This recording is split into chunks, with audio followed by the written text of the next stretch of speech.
बिस्मिल्लाहिर्रहमानिर्रहीम। अस्सलाम वालेकुम पाकिस्तान। मैं हूं हैदर मेहदी और ये है वॉइस ऑफ फ्री पाकिस्तान। आज़ाद पाकिस्तान की आवाज़ आपके लिए, पाकिस्तान में पाकिस्तान की बात सुनने वाले देखने वालों के लिए। आपकी कमेंट्स, आपकी क्रिटिसिज्म, आपकी दुआओं का बहुत शुक्रिया। ख़ास तौर पे मेरे पेट्रन्स का बहुत शुक्रिया जिन्होंने हमारी इस जिहाद में हमारी सपोर्ट की है। अल्लाह सुब्हान तआला आप सबको अपने हिफ्ज़ व अमान में रखे। नाज़रीन, ये बहुत इंपॉर्टेंट वीलॉग है, इसलिए इलेक्शन को चंद दिन रह गए हैं, 5 दिन रह गए हैं, 4 दिन आपके हिसाब से, बिकॉज़ आप वहाँ पाकिस्तान के अंदर अब 4 तारीख हो चुकी है। और ये जो मैं इलेक्शन स्पेशल ला रहा हूँ, ये हम आज लाहौर डिवीज़न के ऊपर फ़ोकस करेंगे। ये आपको बताने की बहुत ज़रूरत है कि क्यों आपका वोट कितना कीमती है, आपको बाहर क्यों निकलना चाहिए, किस वजह से निकलना चाहिए और अगर आप नहीं निकलेंगे तो क्या होगा।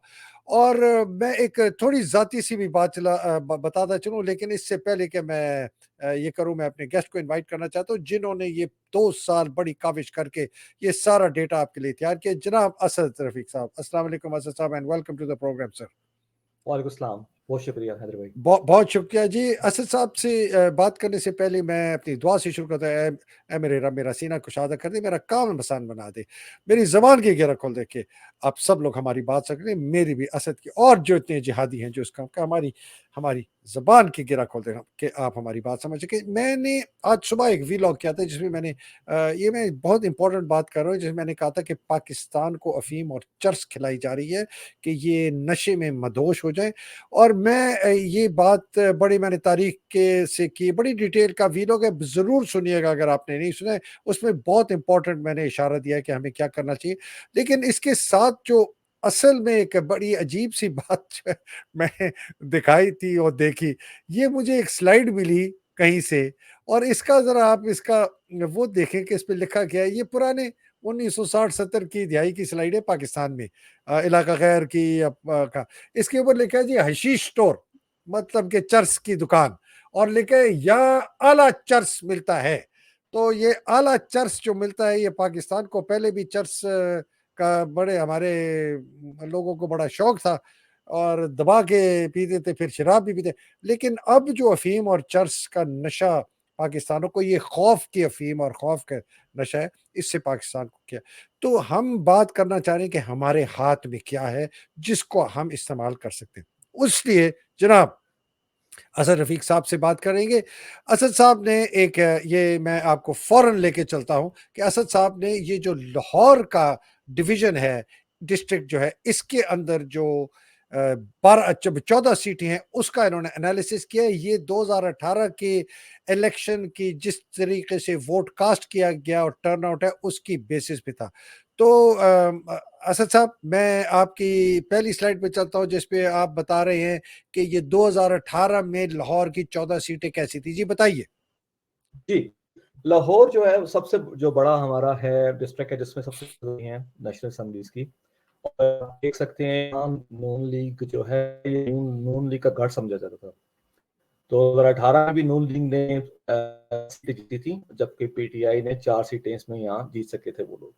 यहाँ जो तकरीबन 18 जो है 28 लाख टोटल वोट पड़ा था सारी पार्टीज को, जिसमें से 25 लाख पीटीआई और नून लीग को मिला के पड़ा था। तो पीटीआई को पड़ा 11 लाख और नून लीग को पड़ा 14 लाख। ठीक। उसके हिसाब से आप देखें 52% हमारा टर्नआउट था और 44,000 वोट रिजेक्ट हुए थे। भाई अगर आप देखें यहाँ आपको नीचे वाले ग्राफ में नजर आ रहा है, वोट्स आपको नजर आ रहे हैं हर कॉन्स्टिट्यूएंसी में कितने वोट्स जो है कि जो ग्रे वाला है वो ठीक। नून लीग है, जो रेड है वो पीटीआई है, और ऊपर आपको वोटर टर्नआउट नजर आ रहा है हर कॉन्स्टिट्यूएंसी का। तो ये आपने बताया कि 2018 में तकरीबन क्लीन स्वीप की पीएमएलएन ने। उन्होंने 14 जी में से 10 सीटें जीती, 4 सिर्फ पीटीआई के पास आई और ये आपने आदाद शुमार बताए। अच्छा, तो बहुत शुक्रिया ये आपने बताने का। अब हम अगले स्लाइड पे चलते हैं जिस पर आपको नाज़रीन बताएंगे असद साहब के चंद मफरूज़ों के तहत वो क्या प्रिडिक्शन कर रहे हैं, क्या प्रोजेक्शन कर रहे हैं सीटों की, पीटीआई की और नून लीग की। ये है जी इनका प्रोजेक्शन। जी बताइएगा इसके मुतालिक जी, असद। ये जो स्लाइड है इसमें आप देख सकते हैं सारी के जो कॉन्स्टिट्यूएंसी हैं सारी हमारी 2024 की हैं। 117 से शुरू होकर 130 पे जा रही हैं। यहाँ इस स्लाइड में हमने वोटर जो टर्नआउट है 2% बढ़ाया है, जितना भी कॉन्स्टिट्यूंसी में जो भी वोटर टर्नआउट था 2018 की बेस पे, और वोट स्विंग हमने किया 20%। पीटीआई ये सारी की सारी सीटें जीत रही है, क्लीन स्वीप कर रही है लाहौर में। आप अगर प्रोग्राम देखें बाकी हालिया जितने भी रिसेंट प्रोग्राम देखे उसमें उन सब ये बता रहे हैं जो एंकर्स हैं जो फील्ड में जाके लोगों से इंटरव्यू ले रहे हैं, बिग मार्जिन से पीटीआई सीटें जीत रही है। अच्छा ये अच्छा, लाहौर या की सीटें, इधर 1 मिनट रुक जाएँ, वो मार्जिन की हम बाद में बात करते हैं। आपने बेसिकली कहा है कि ये 14 की 14 सीटें लाहौर डिस्ट्रिक्ट की पीटीआई जीतेगी अगर 20% लोग जिन्होंने 2018 में पीटीआई को वोट नहीं दिया था, वो पीटीआई को वोट दें और टर्नआउट जो है, जो इस लाहौर डिस्ट्रिक्ट का 52% था, वो 2% बढ़ के 54% हो जाए, तो फिर 14 की 14 सीटें जो हैं, वो पीटीआई को मिलती। ये आपने फरमाया? बिल्कुल जी यही ओह! है। ठीक है। अच्छा, अब आप कह रहे थे कि बड़े मार्जिन से जीतेंगे। आप कह रहे हैं कि इस मफ़रूज़े के तहत पीटीआई के कैंडिडेट बहुत ज़्यादा मार्जिन से जीतेंगी। वो डेटा अभी हम आपको आज प्रेज़ेंट नहीं कर रहे, वो हम आपको कल प्रेज़ेंट करेंगे कि इस डिस्ट्रिक्ट में कितने मार्जिन से इस मफ़रूज़े के तहत या चंद मुख्तलिफ मफ़रूज़ों के तहत पीटीआई के कैंडिडेट जीतेंगे। जी, आदिल असद? जी, बिल्कुल, इस तरह ही है। और ये आप एक चीज़ याद रखें कि लाहौर में जो नून लीग ने 2018 में सीटें जीती थी, वो को 40,000 50,000 मार्जिन से जीती थी, majority of the seats in Lahore. जी, ये वो पीटीआई उस पे हम आते हैं। ये आप इन सीटों की बात कर रहे हैं कि जो सीटें मुस्लिम लीग ने जीती थी 10 अपनी, वो उन्होंने बहुत बड़े मार्जिन से जीती थी और उसके अंदर हमें पता है कि आरटीएस में बहुत ज़्यादा वोट स्टफिंग हुई थी। ठीक है, ये भी समझ गए। अब आगे धांधली। चलते हैं, ये आपका दूसरा मफ़रूज़ा है। ये मफ़रूज़ा कह रहा है जी बताइए क्या कह रहा है? अच्छा, इस मफ़रूज़े में हमने सिर्फ़ वोट स्विंग को 10% रखा है। आप मतलब जो अस गुस्सा है लोगों का एस्टेब्लिशमेंट आसिम मुनीर के खिलाफ, नवाज शरीफ के खिलाफ, वो गुस्सा जो है तब्दील जो करेगा लोग अपना वोट, वो 10% सिर्फ लोग तब्दील करेंगे, बाकी उसी तरह वोट देंगे। जी, एक तो ये हो गया और दूसरा बिल्कुल, और साथ उसके हमने वोटर टर्नआउट को 6% इंक्रीज़ किया है। अच्छा, लोग सोचेंगे कि वोटर टर्नआउट 6% इंक्रीज़ होने से सीटें क्यों लूज़ कर रहे हैं, लेकिन ये ए, चीज़ ए, याद एक रखें। मिनट, एक मिनट, एक मिनट, एक पहले तो स्टेट कर लेना कि 10% वोट स्विंग होगा, 6% हमने वोटर टर्नआउट बढ़ा दिया है, मतलब यस, कि पिछले इलेक्शन में 52% था, अब जो है वो 58% हो गया, 58% हो गया, पहले 52 था, अब वो 58 हो गया। अब आप बताना चाह रहे हैं कि ये 6% जो वोटर टर्नआउट बढ़ा है, इसके अंदर पीएमएलएन को 4 सीटें मिल गई हैं और पीटीआई को 10 सीटें मिली हैं। जी, अब आप फरमाइए कि 6% से क्या फ़र्क पड़ा? 6% ये चीज़ एक याद रखें कि अब हमारी जो ऑडियंस वो देखने वाले हैं कि यहाँ 2018 के इलेक्शन में नून लीग ने काफ़ी ज़्यादा वोट लिया था और जी, मार्जिन से जीते थे सीटें। इसलिए अगर 6% वोटर टर्नआउट इंक्रीज़ भी करते हैं बेस्ड ऑन 2018 इलेक्शन, सो फिर 4 सीटें वो जीत रहे हैं यहाँ। तो वोट ये स्विंग 4 जो है, सीट जी, जी, जी, जी, और प्लीज़ कंटिन्यू, ये सॉरी। 4 सीटें जीत रहे हैं, हालाँकि उसमें उन्होंने काफ़ी ज़्यादा धांधली भी की थी। जैसे आपने बिल्कुल सही आपने फरमाया कि आरटीएस वग़ैरह और जो जो जिस तरीके से उन्होंने ये सारे का सारा डेटा उन्होंने कॉम्प्रोमाइज़ किया था। लेकिन जो 10% वोट स्विंग हम नीचे जो लाए हैं 20% से, वो अगर उसका कॉम्बिनेशन देखें तो आपको 4 सीटें पीटीआई लूज़ करती नज़र आ रही हैं। तो इस कॉम्बिनेशन में गुस्से का वोट जो ट्रांसफर हो रहा है 10%, टर्नआउट 6% बढ़ गया, फिर भी 4 सीटें पीएमएलएन जीत रही है, इसलिए कि उन्होंने पिछले इलेक्शन में जो उनको वोट मिला था, वो 40-40, 50-50, 60-60 हज़ार के मार्जिन से जीती है, तो इसलिए अभी भी वो इस सिनेरियो के तहत 6 सीटें जीती। ठीक है जी। नेक्स्ट में चलते हैं जी। ये बड़ा इंटरेस्टिंग सिनेरियो है आपका, जो ये 4 सीटें जीत रहे हैं पीएमएलएन की। जी बताइए, ये क्या है जी? जी, इसमें आप देख लें 4 सीटें जो पीटीआई जो हार रही है, हाँ, उसमें हमारी जो हमारी सीट है, पहली सीट जो है उसमें देखें आप, अगर आलिया हमज़ा की सीट है, जो कि एनए एनए जो है 118 है। जी। और उसके अलावा जो हमारी बाकी सीट्स हैं आपको नज़र जी, आ पहले रही हैं। आलिया का बताएँ कि कितने वोटों से हार रही है और किसके खिलाफ है? जी, आलिया हमज़ा कंटेस्ट कर रही हैं हमज़ा शहबाज़ की, जी। और ये सीट हाँ, जो है तकरीबन 2100 वोट से वो हार रही हैं।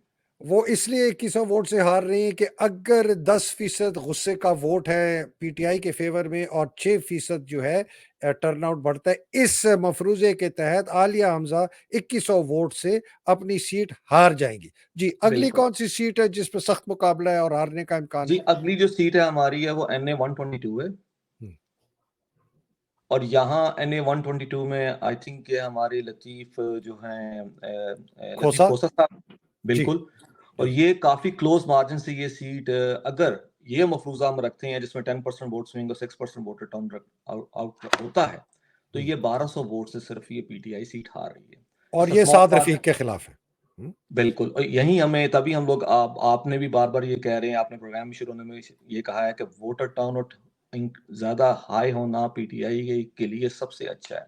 ठीक जितना है, वोटर तीसरी टर्नआउट सीट पे होगा। चलें। जी, तीसरी पे तीसरी चलें। सीट जी, तीसरी सीट जो हमारी है वो है 126।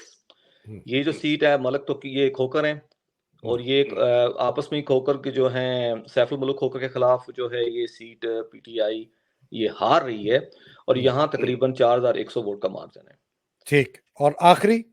और आखिरी जो सीट हमारी है वो है डॉक्टर यास्मीन राशिद साहिबा की, जो कि इसके खिलाफ नवाज शरीफ। नवाज शरीफ बिल्कुल उसके खिलाफ लड़ रहे हैं। और ये 5100 वोट से ये पीटीआई सीट ये हार रही है। 5500 वोटों से यहाँ लिखा है आपका। 5100 है तो इसको तब्दील कर देता हूँ, ठीक है जी। जी 5100 वोटों से यास्मीन राशिद साहब इस मफरूजे के तहत हार रही इसमें हैं कि वोटर टर्नआउट जो है वो सिर्फ 6% बढ़ा है लाहौर डिस्ट्रिक्ट में। और जो गुस्से वाला वोट है, जो कि ये रजीम चेंज ऑपरेशन किस तरफ गुस्सा, आसिम मुनीर के साथ गुस्सा, बाजवा के साथ गुस्सा, ये अपने इजी पैसा के खिलाफ गुस्सा, नदीम अंजुम के खिलाफ गुस्सा, फौज की बर्बरियत के खिलाफ गुस्सा, अदलिया के खिलाफ गुस्सा, निजाम के खिलाफ गुस्सा, वो सिर्फ 10% है, शायद इससे ज्यादा। और जो वोट पड़ रहा है वो जो है सिर्फ आपका टर्न आउट जो है वो सिर्फ पिछले से 6% बढ़ा है। तो तब जाके ये मुकाबला है। इस पर बिल्कुल मैं असद साहब आपकी बात की मुकम्मल तायद करता हूं कि ये आपको निकल घर में मत बैठे, खुदा के लिए घर में मत बैठे कि जी मेरे वोट से कोई फर्क नहीं पड़ेगा। आपके वोट से बहुत फर्क पड़ेगा। आप शीशा दिखा देंगे पूरी दुनिया को, पाकिस्तान को, तमाम इदारों को कि वोट सिर्फ इमरान का है, सिर्फ इमरान का है, सिर्फ इमरान का है। और उसके बाद जो जंग करनी है फिर आपके पास एक मजाज होगा कि जीते हम थे। और मैं आपको ये बताऊं, ये वाला सिनारियो जो है ना, ये मुझे सिनारियो होता हुआ एक्चुअली नजर नहीं आता। मेरे पास जो सिनारियो है ना वो ये है कि ये 14 की 14 सीटें जो है ना जी, 14 की 14 सीटें ये जाएंगी पीटीआई को और इमरान खान को पड़ेंगी। और अगर ये आपसे इलेक्शन छीना गया फिर आपके पास कोई कानूनी और आईनी जवाब नहीं रहता। सिर्फ ये रहता है कि फिर आपने बाहर निकल के अपने जोरे बाजू से अपना आईनी और कानूनी हक छीनना है। चले जी, ये फिर आखिरी पे आते हैं जो मफरूजा, जो बहुत ही आपने एक वर्स्ट केस सिनारियो वर्स्ट बनाया केस है जी, ये क्या कहता है? बिल्कुल जी, वर्स्ट केस सिनेरियो दिखाने का मकसद सिर्फ ये है अवाम को कि इसमें हम सीटें जो हैं तकरीबन 6 सीटें जो है पीटीआई हार रही है। दिखाने का मकसद ये है कि अगर हमारा जो वोट स्विंग है वो 0% है। जो जिन मतलब लोगों गुस्सा ने नहीं है, लोग बड़े खुश हैं, नवाज शरीफ से खुश थे, आसिम मुनीर से एग्जैक्टली खुश थे, उसी तरह वोट करेंगे जिस तरह उन्हें 2018 में किया। खुश थे ठीक। और खुश हैं भी, तो उस वजह से अगर 0% वोट स्विंग होता है जो कि हाँ, हाईली इम्पॉसिबल। और ठीक है, वोटर टर्नआउट अगर 10% भी कर लें इंक्रीज, हाँ, तो फिर बढ़ा भी दें। बढ़ा दें अगर, तो लाहौर को, इसलिए Lahore is different than rest of the country. आप कुछ आप पीपल्स पार्टी की सीधे स्टैंड में आप इस क्राइटेरिया में शामिल कर सकते हैं, जो जो कि ये सिनेरियो बनता है लाहौर का। इसमें ये पीटीआई 6 सीटें हार रही हैं, ठीक which is the worst case scenario. ठीक है, ठीक है, ये हमारा सबसे जो है मुश्किल तरीन सिनारियो है कि ये बार बार मैं फिर बार बार मैं लोगों को बताता चलूं कि ये जो सिनारियो आप देख रहे हैं, ये सिनारियो, असल सिनारियो ये होगा।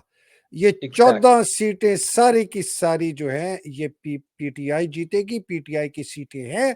अगर अगर कहीं हमें खतरा नजर आ रहा है और वो वोटर टर्नआउट की वजह से आ रहा है और लोगों का बाहर निकलना और अपने वोट को चेंज। और बाय द वे इसके अंदर ना हमने यूथ का जो वोटर है ना, नौजवान वोटर, उसको उतना ही रखा है जितना 2018 में था, वो है 31%। मेरा ख्याल है कि अगर वो वोट आगे निकलेगा तो वो उससे बहुत फर्क पड़ेगा। तो अब जनाब असद साहब, ये जो हमने आखिर में आके बात करनी है वो करनी है, जिसका हम अगले कल इंशाल्लाह कोशिश करेंगे कि हम वापस आएं और आपको बताएं कि ये जो हम बात करना चाह रहे हैं कि पीटीआई की जो सीटें हैं, ये हम 266 सीटों की बात कर रहे हैं। हम कह रहे हैं कि जी पीटीआई का कैंडिडेट कितने वोटों से जीतेगा, जिन सीटों पर वो जीतेगा। ये मफरूजा है कि 10% लोग जो हैं पिछले इलेक्शन से मुख्तलिफ वोट करेंगे, पीटीआई के हक में करेंगे जो पहले नहीं था। और टर्नआउट जो है हमारा जो है वो 56% होगा। पिछले इलेक्शन में 51.7% था, 51.7 था, इस वक्त 56% है। जी बताइएगा। अच्छा, ये काफ़ी इम्पोर्टेंट स्लाइड है। इसमें आपको एक चीज़ जो है ना, पूरे पाकिस्तान वालों को ये देखनी चाहिए, और एक हमारे लिए, पाकिस्तान के लिए भी एक फ़ख्र है, काबिल फ़ख्र बात ये है कि इस इलेक्शन में वोटर टर्नआउट हम काफ़ी ऑप्टिमिस्टिक है, इंक्रीज़ होगा। अगर ये वोटर टर्नआउट अगर रहता है जो हम इस पे दिखा रहे हैं आपको 56%, और 10% वोट स्विंग होता है, majority of the seats, which are 88% of the total seat, PTI is winning with, बिल्कुल मैं अट्ठासी बताता हूँ कि फीसद 88% सीटें ऐसी होंगी पीटीआई की, जो पीटीआई जीतेगी वो 40,000 वोट के मार्जिन से ज्यादा जीत रही है। तो ठीक, अब इनके जानो पास जो मैकेनिक्स है वोट को रिग करना, ये जिस तरह ओया मकबूल हुसैन कह रहे थे हबीब अकरम के साथ प्रोग्राम में कि इम्पॉसिबल। ओनली जो कुछ सीटें हमारी कुछ हैं जो कि हैदर भाई आप इसको हम डिस्कस कर सकते हैं, और आइंदा आने वाले प्रोग्राम में भी करेंगे। ये आपको नजर आ रहा है सारा इसका सिचुएशन कि कितनी सीटें ऐसी हैं जो majority of the seats PTI is gonna easily win, and there is a big, ये सीटें हमारे हम बहुत बड़े मार्जिन से जीत रहे हैं। मेजॉरिटी जो हमारी ज्यादा सीटें हैं 88%, वो 40,000 वोट से ज्यादा जीत रहे हैं। बाकी जो कुछ सीटें हमारी हैं, जैसे कि आपको नजर आ रहा है सेकंड ग्राफ, सेकंड जो उसमें है आपको पिलर है उसमें, कि 10,000 से कम सीटें कितनी हैं मार्जिन से पीटीआई जीती है, वो सिर्फ और सिर्फ 10 सीटें हैं। ये जो 10 सीटें हैं, 6 पंजाब में, 2 सिंध में और 2 बलोचिस्तान में, सिर्फ ठीक। 10,000 के मार्जिन से। अब यहाँ आप देख लें केपी में, केपी तो पूरे का पूरा आपको स्वीप होता हुआ नजर आ रहा है पहले जरा केपी में। जरा इनको समझा दें, असद समझा दें कि ये बनाया क्या आपने। आपने बनाया ये है कि 40,000 से ज्यादा का मार्जिन की सीटें कितनी है, वो आपने, ये आखिरी वाला है जिस पे बिल्कुल लिखा हुआ है 40,000 40K। ये आपने कहा है कि जी 73 सीटें पंजाब में, 32 केपी में, 12 सिंध में, 2 बलोचिस्तान में, ये वो 3 फेडरल में, ये सीटें 40,000 से ज्यादा के मार्जिन पे पीटीआई जीतेगी। फिर आप कह रहे हैं कि 20,000 से 40,000 में के मार्जिन से पंजाब में 35, केपी में 7, सिंध में 14, बलूचिस्तान में 5, और फेडरल में तो आपने कहा कि ऐसी कोई आई नहीं, हो ही नहीं सकता, ये सारी सीटें 40,000। फिर आप कह रहे हैं कि 10,000 से 20,000 के मार्जिन से पीटीआई 7 पंजाब में जीतेगा, 5 केपी में, 7 सिंध में, 3 बलूचिस्तान में। फिर आप कहते हैं कि 10,000 से कम के मार्जिन की जो सीटें हैं पीटीआई 6 पंजाब की हैं, 2 सिंध की हैं, 2 बलूचिस्तान की। बेसिकली आपने बताया है कि पूरे मुल्क में कितने मार्जिन से किस सूबे में पीटीआई सीटें जीतेगी। तो जो खतरे की घंटी है, अगर मैं कहना चलूं, वो है कि जो 20,000 से कम के वोटर हैं, जो वो तकरीबन मेरे हिसाब से 32 सीटें बनती हैं। पंजाब के अंदर 13, केपी में 5, तो 18 हो गई। फिर 9 हो गई सिंध के अंदर, 27 हो गई, और 5 हो गई बलूचिस्तान में, तो ये 32 सीटें ऐसी हैं आप कह रहे हैं असद साहब, जो कि लोगों को आगे निकल के इन खास इन कॉन्स्टिट्यूएंसीज में जाना तो हर जगह है, लेकिन इनमें ज्यादा जाना है, और इन सीटें की हम निशानदेही अगले प्रोग्राम करें। ये बेसिकली आपने कहा है। जी असद साहब, तो आपने ये फरमाया। जी असद साहब बताइए। ये जो 32 सीटें हैं, 20,000 वोट वोटर जो हमारा जो मार्जिन है, विनिंग मार्जिन है, उससे जो कम है, ये सीटें बहुत इंपॉर्टेंट है। पीटीआई को उस पर फोकस रखना चाहिए। यहाँ वोटर टर्नआउट हर हालत में इंक्रीज और हाईएस्ट होना चाहिए। अगर वोटर टर्नआउट यहाँ हाई होगा तो ये भी सीटें हम जीत जाएंगे। इन अदर वर्ड्स, आपने 32 प्लस 40 सीटें में ऐसी सीटें हैं जहां पीटीआई के हारने के चांसेस हैं, नजर आ रहे हैं ओवरऑल पाकिस्तान। तो ये तकरीबन 60 से 70 सीटें ऐसे टोटल बनती हैं जहां पीटीआई के लिए जो है टफ टाइम है, वहां उनको कंटेस्ट करना पड़ेगा। वहां उनको जो हमारे पोलिंग एजेंट्स हैं, वोट के बाद उसकी हिफाजत भी करनी है, वहां खड़े होकर वोट, ठीक। जब तक वो पोलिंग एजेंट से फॉर्म 45 मिलता नहीं, वो लेना नहीं, वो ले बगैर वहां से जाना नहीं। इसके बारे में इंशाल्लाह कल डिटेल में बात करेंगे। जी, इसमें डिटेल बात करते हैं। मैं इसके साथ एक और बात बताता चलूँ। ये एक मैं जो ये दिखा रहा हूँ बैलेट पेपर, ये मैं 2018 का दिखा रहा हूँ। ये एक और तरीका है धांधली करने का कि आप एक ही बंदे नाम जैसे बंदे को खड़ा कर दें। इसमें आपने देखा कि ये जी बंदे का नाम है, एक ही नाम है, वल्दियत मुख्तलिफ है। एक को बल्ले का निशान है जो पीटीआई, दूसरे को आइसक्रीम दे दी जो कि लगता है बल्ले की तरह। तो वो लोग समझे कि जी ये बल्ला है और गलती से वहां वोट डाल दे। ये एक बहुत बड़ा धांधला है जो कि करते हैं ये लोग। वल्दियत जो है वो बड़ी जरूरी है, लोगों को पता होना चाहिए। मैं ये क्यों कह रहा हूँ, इसलिए कि ये जो है ना, मिसाल के तौर पर ये अभी आप को मैं ये दिखाता हूँ। ये जो पीटीआई की ये साइट है ना जी, जिसमें हमने ये डाला, ये बिल्कुल नजर आ रही है अभी पीटीआई कैंडिडेट। ये पीटीआई की ऑफिशियल साइट है। मैंने इसमें NA-16 डाला है। बड़े ज़बरदस्त हैं एयर मार्शल अज़हर खान के साहिबजादे अली असगर खान। ये उनका प्याला है, बोल है, ठीक है ना जी।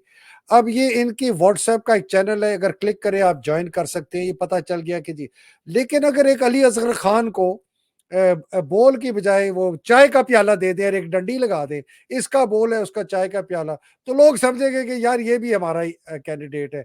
उसका नाम अली असगर खान वल्द असगर खान होगा। कई को ऐसे बंदे का ढूंढ के ना उसका चेंज करा के अली असगर खान वल्द असफर खान रख देंगे। तो ये एक बहुत बड़ा धांधली का बड़ा मेजर इनका तरीका है कि उसी नाम जैसा, उसी से मिलता जुलता कर दे। इसके लिए असद एक बड़ी इंटरेस्टिंग वेबसाइट बनाई है। अब मुझे इस वेबसाइट का जो है वो ढूँढना पड़ेगा कि ये या बताना पड़ेगा कि इसके अंदर कितनी सदाकत है। कहते हैं कि ये भी पीटीआई की है बनाई गई। अब इसके अंदर भी NA-16 एबटाबाद 1 कैंडिडेट अली असगर खान, ठीक है ना जी, सब कुछ है। जो नज़र आ रहा है ना असद भाई? बिल्कुल जी, नजर आ रही है। अब इनका है प्याला। इसके साथ उन साहब ने एक सैंपल बैलेट पेपर भी लगा दिया, ठीक है जी। वाह। अली अजहर खान और बैलेट पेपर और उस पे ठप्पा कि यार ये इस तरह नजर आएगा आपको बैलेट पेपर पे, ठीक है जी। तो ये बहुत जरूरी है। इसमें वल्दियत नहीं लिखी हुई, वल्दियत लिखनी चाहिए, बिकॉज वल्दियत अगर ना लिखी गई तो ये फ्रॉड हो सकता है। मैं रिक्वेस्ट करता हूँ पीटीआई के लोगों से कि मेहरबानी करके ये आपने जो है ना इस किस्म की चीज को इलेक्शन में बहुत तरीके हैं, हमें तो पता है, मार उनकी भी बात करेंगे। और इसलिए मैं बार बार कहता हूं कि पाकिस्तान को अगर बचाना है, आसिम मुनीर को ठिकाने लगाना है और फेयर एंड फ्री इलेक्शन कराना है, और तभी जाके पाकिस्तान ठीक होगा।